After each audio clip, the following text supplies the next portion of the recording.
was always to report the weather where there was weather.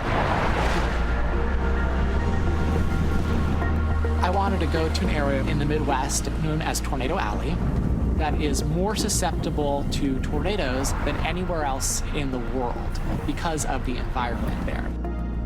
Warm and cold air meet up together and cause incredibly strong rotations, which produce tornadoes. Chad Crilly's story is featured in the new Netflix documentary, The Twister, Caught in the Storm. It's a gripping look at the EF-5 tornado that changed Joplin, Missouri forever. Passionate about weather, Chad had reached out to TV meteorologists across Tornado Alley to shadow them during severe weather season. One in Joplin quickly responded. Chad, just an early teenager at the time, and his mother, Christy Ricci, arrived in Joplin on May 22nd, 2011, just a couple of hours before that tornado tore through town, thrusting them into the heart of the devastation.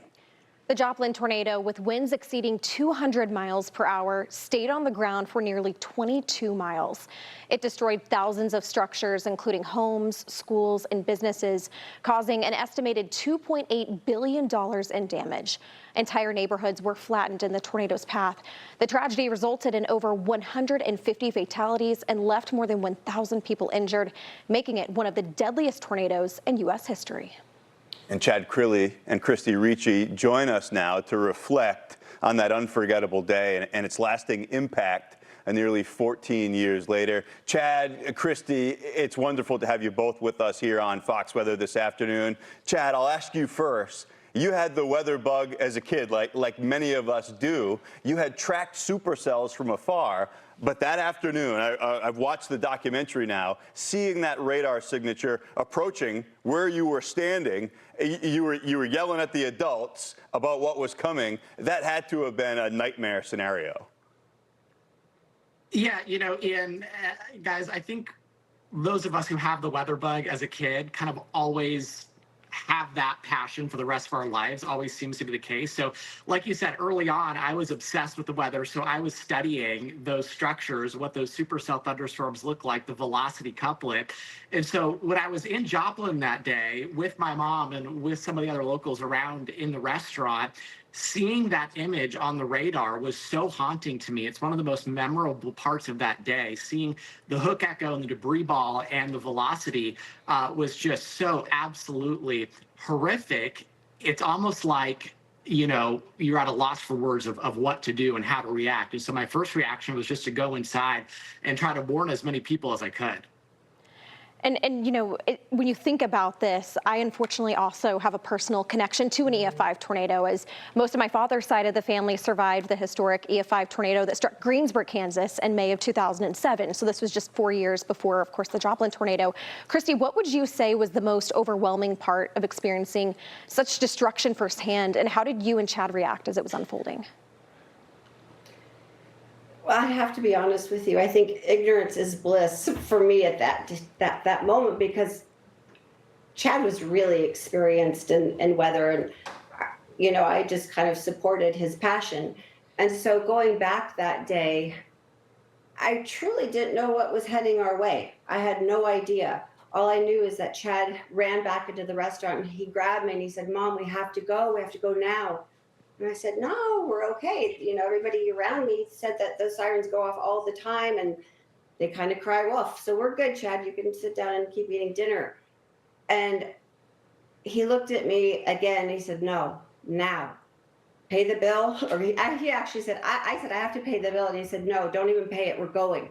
So I think I threw down some cash. We ran out to the front door and some man grabbed me and he said, "If you go, you'll die. We're going to take shelter in the cooler in the back office." So at that point, everything became pretty clear that it was going to be a bad tornado. So Chad and I took shelter in the back office. The cooler was already filled, and we kind of hunkered down and we put our arms, you know, over our head. And I looked at Chad. We were back together, and I saw him on his phone. And the next thing I knew, he threw up in a trash can. And I knew at that point it was going to be really bad. It's terrifying. Yeah, I had the chance to speak with the director of the documentary, Alexandra Lacey, last week on the day of the release. She loved you both, by the way. This is something that she said that stuck with me. Right now, I have to say, with the tornadoes and storms that are going across the country, it feels like it's really important that people understand the human impact when Mother Nature takes control. And I wanted to make a film with a unique cast of characters that could say something more about human nature, show hope in adversity, as you say, show resilience. And as we all know, the incredible story also involves Joplin rebuilding and transforming in some way, so that it always was a reminder that this is a real story and real people's lives, and we had to approach it with absolute sensitivity. So that was our approach. Let's take people on a journey and get them to understand how powerful Mother Nature can be, but let's just be really sensitive and take our lead from the characters. Yeah, and I do think that's one of the reasons that this documentary is resonating with a lot of people. A lot of people have watched this on Netflix in the last week. It's the relatability of the characters. It was a human tragedy, and we see it through the lens of a lot of different people. But for me, honestly, I related to the two of you. I grew up in Massachusetts, and my mom, Chad, it was right about your age at the time. She took me to meet some of the meteorologists in Providence and in Boston. And Christy, you're being a great mom. You're nurturing the passion of your son that has become a career for him. It's a question for both of you. Christy, I'll ask you first. Could you have ever imagined when you guys got on that plane in San Diego what you were going to experience in the hours ahead? Not in a million years. Never. No. Not at all. I have to say, though, I think Chad and Doug, we booked our trip months before, and obviously they couldn't predict that it was going to be a tornado that day, but they did a really good job of getting us there on a time that Chad could see severe weather. Yeah.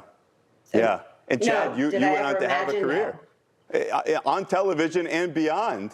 This had to have been very formative for you. At Kendall, I think I was thinking about you through this too. It was going to go either way. You were going to never think about weather again, or you were going to be all in, and you were very much all in.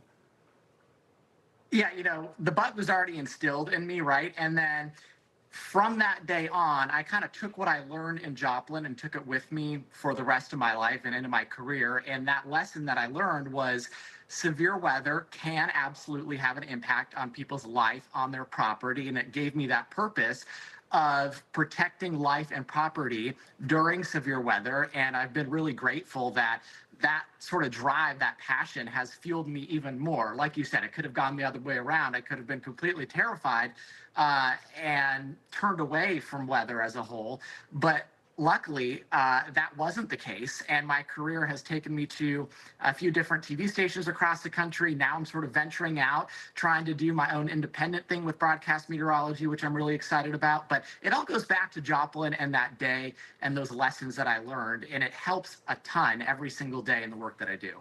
Absolutely. And Chad, I really do relate to you as well, because much like you, I just thought of what those meteorologists were doing to help keep my family safe that night. And that's why I wanted to go into this field and give back just like those meteorologists did for my family. So I'm just curious to know, in the immediate aftermath of the tornado, of course, devastation all around you all. Christy, how long did you guys stay in Joplin after the tornado? And really, what was that recovery process like? I wanted to get on a plane and go home. Right then, I was really, really afraid because there were still pop-ups around that we were seeing off in a distance. And we got in touch with Doug Heddy, and I said, my family's really, really worried. They're a little bit upset with me that I took Chad to Joplin, and they want us to come home today. And Doug said, no, you're not going home. This is why your son is here. He's going to learn a ton. And as soon as you can, the roads are going to be clear up to the station, and you guys need to get up to the station right away. And Chad is going to be learning a ton. And he said, and by the way, you can't leave anyway. Our airport's closed. So we stayed for a week, and Chad had a great experience with Doug. Doug's amazing. Doug mentored Chad from, at the point where Chad contacted him. So, you know, kudos go out to Doug. He's a great guy, great meteorologist. Yeah, yeah, and we saw that. We saw that in the documentary. One of the things that was stunning to me, if you're a meteorologist, you work in the field, you know about Joplin, Missouri. If you are a severe weather enthusiast or you care at weather at all, you know about these things. But there was a lot of new footage, and for you guys thinking about this from that lens.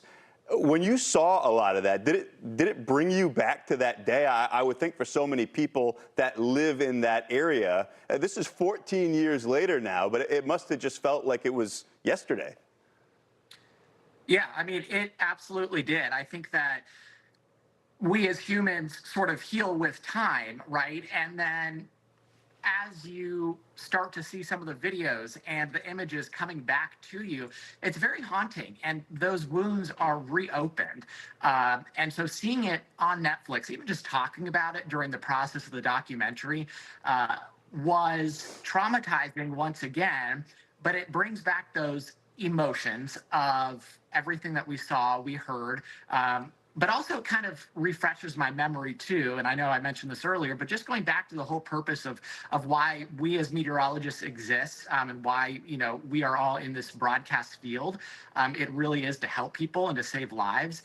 And nobody could have known what was going to happen that day in Joplin. I mean, we can all sit here on a an enhanced risk day, moderate risk day, high risk day, and be prepared, and then nothing ever happens. And that's just how things go sometimes. But it's just that one day where you get something like this. You get a Joplin, you get a Greensburg, and it changes the face of the whole weather enterprise forever. Like Ian, you were talking about, everybody knows about Joplin. Right, right. Nothing is ever the same after an event like that, and you guys were right there. The documentary, it was raw, it was emotional, and I think for a lot of people, it shined light on what can happen, to your point, Chad, and there's that level of respect that we have to have for Mother Nature, so when those days come along, we're all ready for it. So it's Chad and Christy, your story is incredible. I urge folks to check it out in the doc too, and we thank you for